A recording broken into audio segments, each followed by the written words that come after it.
இப்போ நம்ம பார்க்க இருக்கிறது என்னன்னு பார்த்தோம்னா, பேசுவது எப்படி ஒரு தொழில் வாய்ப்பாக அமையும் அப்படிங்கிறத நம்ம பார்க்க போகிறோம். பேசுவது கூட ஒரு வகையான கலை அப்படின்னு சொல்லுவாங்க. அந்த கலை வாழ்க்கைக்கு எப்படி உதவுகிறது அப்படின்னு பார்த்தோம்னா, பேசுவது மிகப்பெரிய ஒரு தொழில் வாய்ப்பு. இன்றைய காலகட்டங்களில் பார்த்தோம்னா, அன்றைய காலங்கள்லேருந்து இன்றைய காலங்கள் வரைக்கும் பேச்சால் சம்பாதித்தவர்கள் மிக அதிகமான நபர்கள் இருக்காங்க. அதில் நம்ம முக்கியமாக பார்க்க இருக்கிறது, வாயுள்ள பிள்ளை பிழைக்கும் என்பார்கள். சில குழந்தைகள் மிகச் சிறப்பாக தெளிவாக பேசுவார்கள். அது போன்ற குழந்தைகளுக்கு சிறிது பயிற்சி கொடுத்தால் போதும், அவர்கள் மிகப்பெரிய பேச்சாளராக உருவாகுவார். அதனால்தான் பள்ளிகளில் இருந்து பேச்சு திறமை உடையவர்களை நன்கு பேசுவதற்கு பயிற்சி அளித்து ஆசிரியர்கள் மிகப்பெரிய பேச்சாளர்களாக உருவாக்குகிறார்கள்.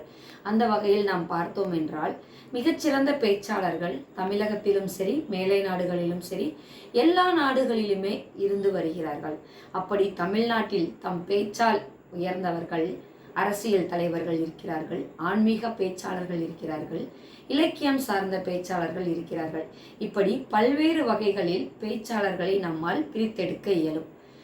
நம்ம இப்போ தமிழ் பேச்சாளர்கள் அப்படின்னு எடுத்துக்கிட்டோம்னா, பட்டிமன்றம் தொடங்கி ஆன்மீக சொற்பொழிவு, இலக்கிய சொற்பொழிவு என்று பல்வேறு வகையில், அதாவது தன்னம்பிக்கை பேச்சாளர்கள் என்று பல்வேறு பேச்சாளர்கள் நமது மத்தியில் இருந்தாலும், இன்று தம் பேச்சால் உயர்ந்தவர்களில் ஒருவரை மட்டும் நாம் இன்று பார்க்க போகிறோம். அவர் யார் தெரியுமா? தம் பேச்சால் இன்று உயர்ந்த நிலையில் நல்ல வாய்ப்பை சரியாக பயன்படுத்தி கொண்டு தன்னுடைய தன்னம்பிக்கையாலும் தன்னுடைய சிறந்த பேச்சாலும் மிகச்சிறந்த பேச்சாளராக விளங்குபவர் பர்வீன் சுல்தானா.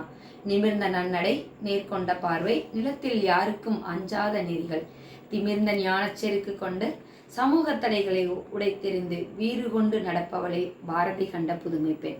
ஆம், இவரும் பாரதி கண்ட புதுமை பெண் தான். தன்னுடைய பேச்சால் இன்று பல்வேறு மனிதர்களினுடைய மனதை கவர்ந்தவர்.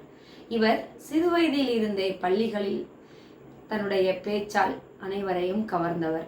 அந்த பேச்சுதான், அந்த புகழ்ச்சிதான், அந்த மகிழ்ச்சிதான் இன்று அவரை மிகச்சிறந்த பேச்சாளராக உருவாக்கி ஒவ்வொரு பள்ளிகளிலும் கல்லூரிகளிலும் பள்ளிகளிலும் கல்லூரிகளிலும் தன்னம்பிக்கை ஊட்டக்கூடிய பேச்சாளராக விளங்குகிறார் பர்வீன் சுல்தானா. இவருடைய கவர்ச்சிகரமான பேச்சுத்திறன், இலக்கியம், சமூக நிகழ்வுகள், குடும்ப உறவுகள் என எதையும் பற்றி நகைச்சுவை கலந்த உணர்வோடு பேச்சின் மூலமாக மக்களை கவர்ந்தவர்.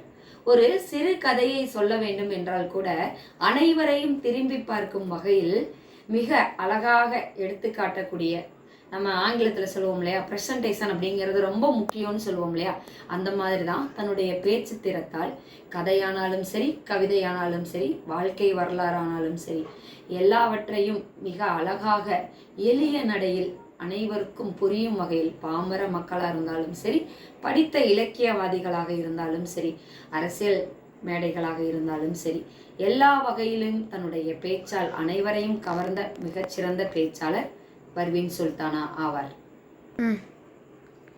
இவர் சிறுவயதில் இருந்தே தமிழ் மொழியின் மீது அளவலாவிய பற்று உடையவர்.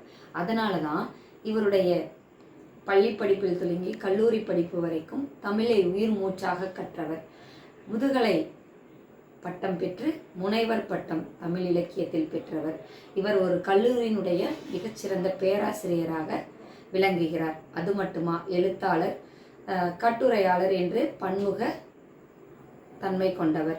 ஆழ்ந்த தமிழறிவும் சாமர்த்தியமான சொல்லாட்சியும் அவரை தமிழ் உலகின் பிரபலமாக உருவாக்குவதற்கு காரணமாக அமைந்தது. இவர் பட்டிமன்றங்களில் பேச தலையிடும் போது எதிரணியினர் இவரை கண்டு அஞ்சும் அளவிற்கு மிக சிறந்த சொல்லாட்சியை கையாளக்கூடிய பர்வீன் சுல்தானா இன்று பேராசிரியராக இருந்தாலும் அதையும் தாண்டி தன்னுடைய தன்னம்பிக்கையாலும் சொல்லாட்சியிலும் அவர் மாபெரும் ஊதியம் பெறக்கூடியும் மிகச்சிறந்த பேச்சாளராக விளங்குகிறார்.